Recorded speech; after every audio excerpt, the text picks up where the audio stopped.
the ambassador's reception. One of my very few experiences of an ambassadorial reception occurred about 7 years ago, when I was doing research for my doctorate and looking for historical files in the Vatican's secret archives. Because some of the files I was looking for described the papacy's reaction to the creation of the British Embassy to the Holy See in 1914, I made contact with the current British ambassador, and I was lucky enough to be invited to a celebration that anticipated the embassy's centenary. This was being held in the Venerable English College, where English Roman Catholic priests are trained in Rome. It was a grand and echoing venue for the occasion, with Baroque murals on the ceiling of the college chapel, in which there was a special service of Vespers, and a colonnaded courtyard for a drinks reception that followed.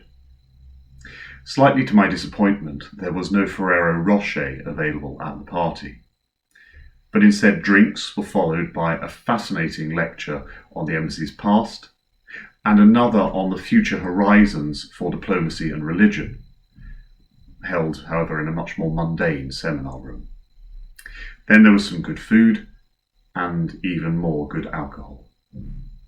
There was a representative from the Methodist Church in Rome there, the Reverend Ken Howcroft, who has since gone on to become President of Conference. And I'm not at liberty to confirm or deny how much Ken enjoyed the drinks that were available that evening. I also can't remember if he overheard a professor who had supervised my master's degree and with whom I was catching up on our more recent work tell an extremely rude joke, and then realised that he had been standing, unaware, immediately in front of a cardinal. When he did notice that scarlet cassock looming over his shoulder, he very smoothly turned and then introduced me to the cardinal as if nothing embarrassing had happened. The ecumenical freedom that exists in Rome is a remarkable paradox, because at the heart of the organisation of the Roman Catholic Church, there are diplomatic networks that bring Protestant, Eastern Orthodox and Catholic Christians together with great affection, and which allow them to learn from one another how their denominations can speak as one on issues of justice and peace. That process of encountering another tradition of Christianity allows each denomination also to speak out of a clearer sense of its own authenticity and heritage. What divides Christians within this world also grants us the passion to work together to transform it.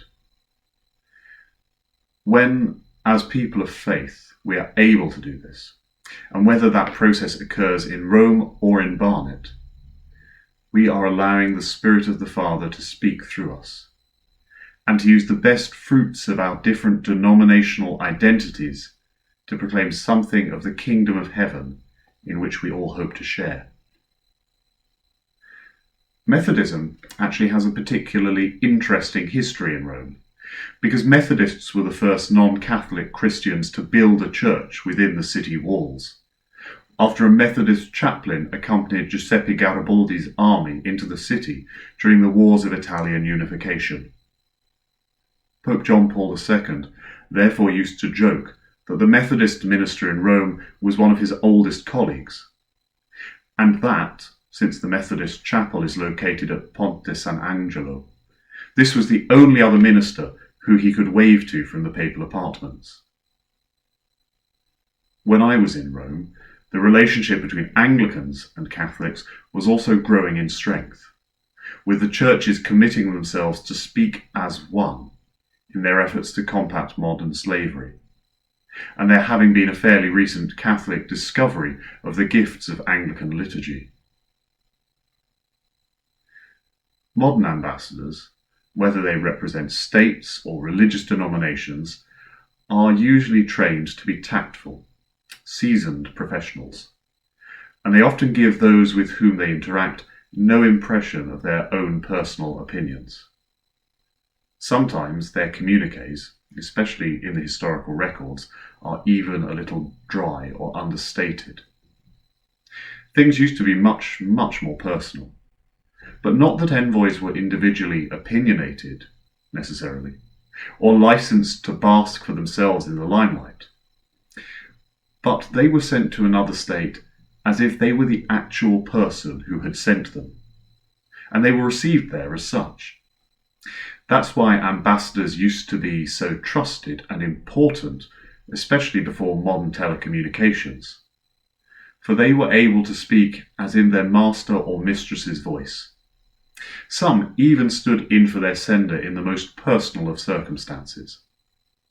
For example, in 1282, the English ambassador to the Spanish court, John de Vesci, pretended to be the daughter of Edward I at her marriage by proxy to the King of Aragon, for the Princess Eleanor never made the journey to Spain, and in fact never met her husband there.